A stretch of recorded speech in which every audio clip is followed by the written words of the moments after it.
Guys, তো আজকে আমার ফার্স্ট ব্লগ। আমি কিছু রান্না করব, দুপুরের রান্না। কী কী রান্না করব চলো শেয়ার করি। দেখো, প্রথমে কড়াইটা একটু গরম করে সেখানে একটু তেল দিয়ে দিলাম। তেলটা একটু আন্দাজ অনুসারেই দিবে, কারণ আমি তো বড়া ভাজবো তাই। সো তেলটা হালকা গরম হলে আমি এই গুলিয়ে রাখা বড়া, এটা কিছু একটা ফুল হবে যেটার নাম আমি সঠিকটা জানি না, এই ফুলটা দিয়ে বড়া ভাজবো। তো হালকা একটু পাতলা পাতলা করে তেলটা গরম হলে একটা দিয়ে টেস্ট করবে। তেলটা হয়ে গেলে তারপর একের পর এক দিয়ে চলবে।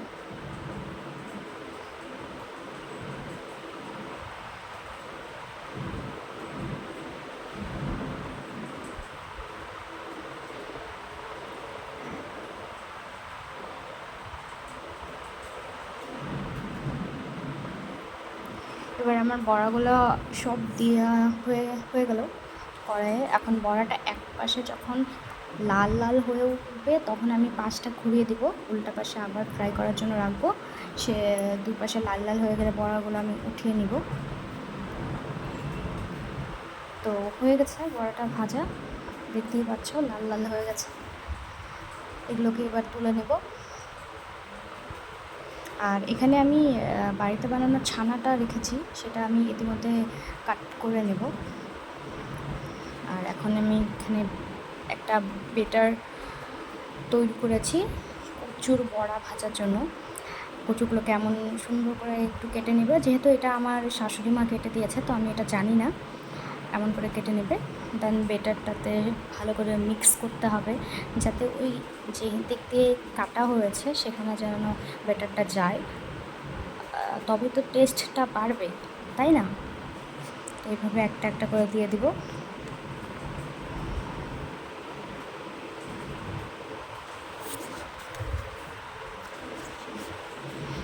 বেটারটাকে ভালো করে মিক্সড করতে হবে, দেন তেলে ছাড়তে হবে, যাতে বেটাটা দুই পাশে ভালো করে লেগে যায় আর বড়াটা খুব সুস্বাদু হয়ে ওঠে।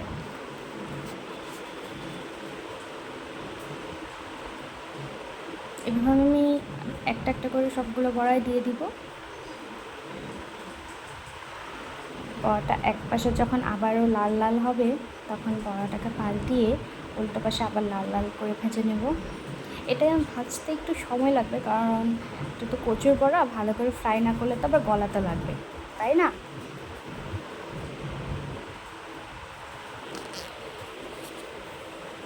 দেখতেই পাচ্ছ আমি বড়াগুলোকে খুব ভালো করে আলতো হাতে ভাজতে চলছি। আর এগুলো যখন ভাজা হয়ে যাবে তখন আমি এগুলোকে তুলে নেব, তার আগে ভালো করে ভেজে নেব।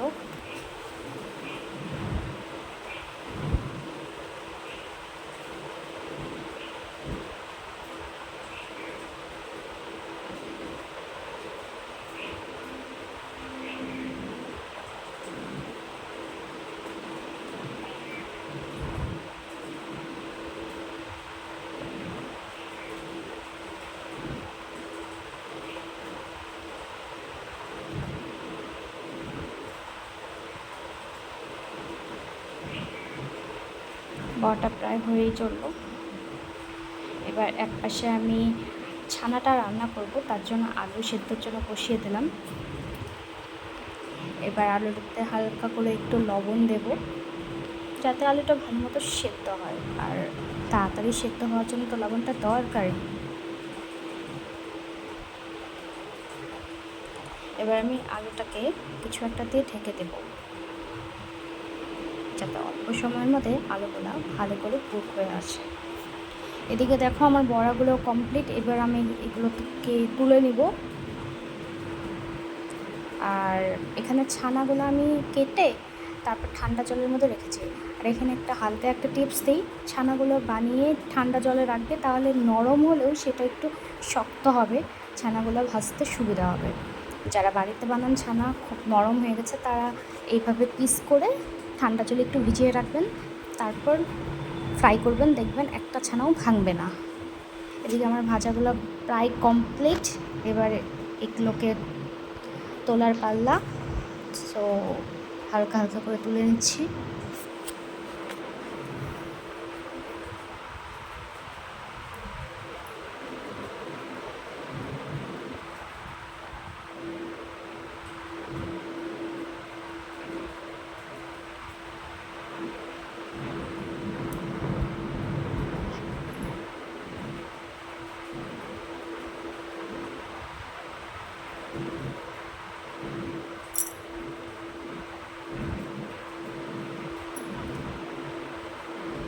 এবার আমি পনিরটা ভাজবো, মানে ছানাটা ভেজে নেব।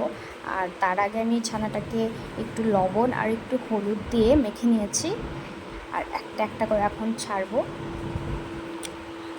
মনে রাখবেন প্রথমত কয়েকটা পিস ছাড়বেন, যাতে তেলটা ভালো মতো গরম হয়েছে কিনা সেটা চেক করার জন্য। তারপর এটা দিয়ে দেবেন।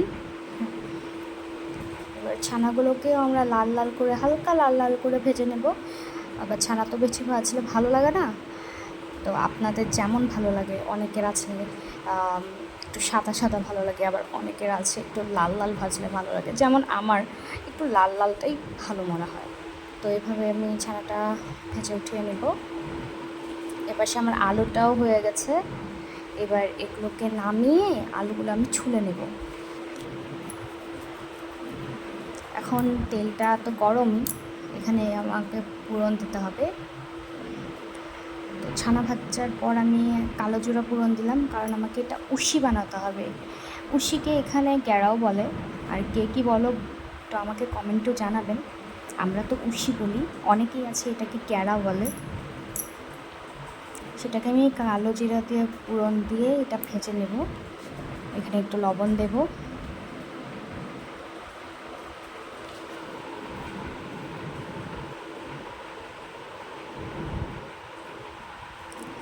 আমি আদৌ বুঝি না এই জিনিসটার কেমন স্বাদ, তবে হ্যাঁ, রান্না করার পর সবাই যখন চেটেপুটে খায় তখন তো মনে হয় খুব স্বাদ।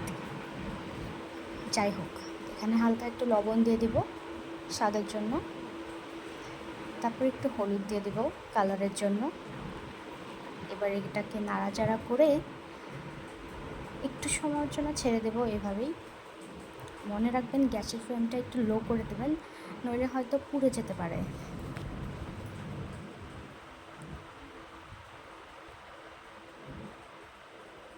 তো অলমোস্ট এটা ডান। এটাকে বেশি সময় লাগে না কুক করতে, এটা অলমোস্ট হয়ে গেছে। এবার এটাকে একটু হালকা নাড়াচাড়া করে এটাকে তুলে নেব।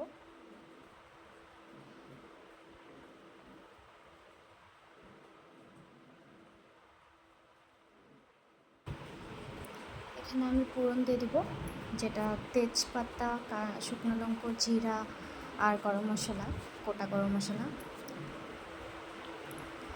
এবার আমি আগে থেকে যেগুলো আলু সিদ্ধ করে রেখেছিলাম সেগুলোকে হালকা একটু ভেঙে ভেঙে তেলে দিয়ে দেবো।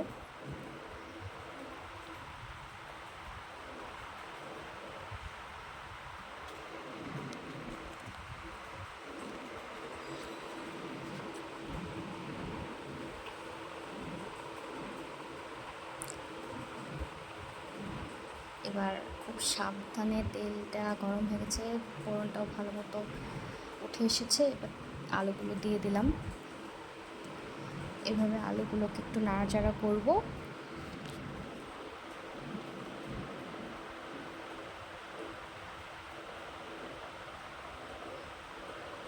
তারপর এখানে একটু স্বাদের জন্য তো লবণ দিতে হবে, তো লবণ দিয়ে দিব। একটু হলুদ গুঁড়ো দিয়ে দেবো কালারের জন্য।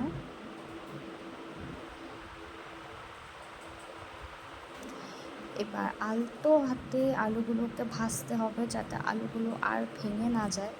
অলরেডি তো আমি আলুগুলোকে ভেঙে দিয়েছি, এবার আরও যাতে ভেঙে না যায় তার জন্য আলতো হাতে এটাকে ভাজতে হবে।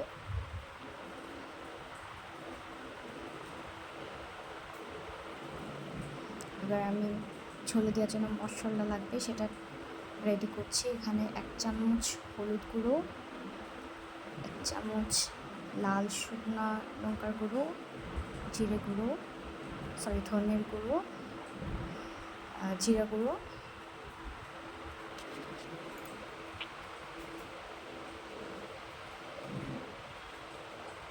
ধনে জিরের গুঁড়োর পরিমাণটা একটু বেশি লাগবে, কারণ একটা তো স্মেল হওয়াটা দরকার। ছানা বা পনিরের রসাতে যদি জিরে জিরে গন্ধই না করলো তাহলে কেমন রসা হলো, তাই না? তো এটাকে ভালো করে মিক্স করতে হবে।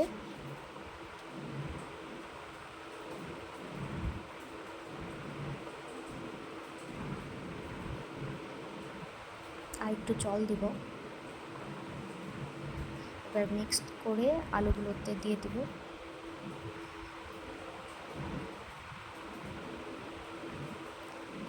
এবার হাই ফ্লেমে আলুগুলোকে ভাজতে হবে।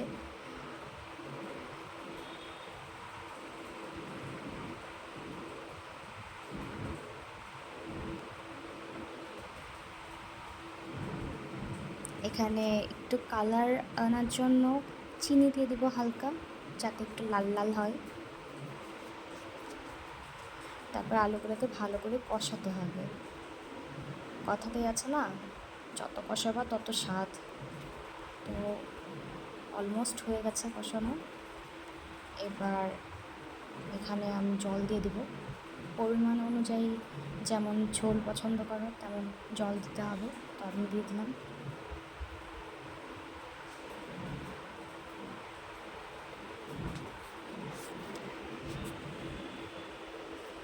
মনে হচ্ছে আর একটু লাগবে, তাই আবারও একটু দিলাম। বাস এভাবে একটু রেখে দেবো, নাড়াচাড়া করে দিই, সব মিক্স হয়ে যাক একসঙ্গে। এবার এটাকে হাই ফ্লেমে বয়েল করব।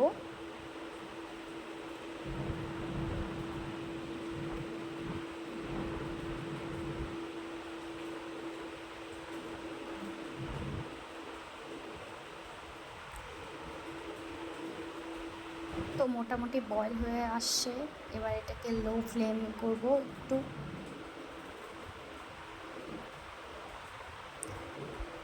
জলটা যতটুকু পরিমাণে দিবে তার থেকে দেখবে অনেকটাই কমে আসছে। এবার এখানে একটু গন্ধ আর টেস্ট বাড়ানোর জন্য কিছু একটা দিতে হবে, সেটা হলো গরম মশলা। তো আমি গরম মশলা আর উপরে একটু ঘি ছড়িয়ে দিলাম, যাতে ছানা বা পনিরের রসাটার ফ্লেভারটা আর একটু উন্নত হয়। তো এবার নাড়াচাড়া করে গ্যাসটা অফ করে দেবো। তো এটাই ছিল আমার আজকের দুপুরের রান্না। আর হ্যাঁ, প্রথমতেই বলছি এটা আমার ফার্স্ট ব্লগ। আমি অ্যাকচুয়ালি জানি না কেমন করে ভিডিও করতে হয়, তবু আমি চেষ্টা করলাম। তোমরা যদি সাপোর্ট করো তাহলে হয়তো আগন্তকালে আমি আরেকটু ভালো করবো।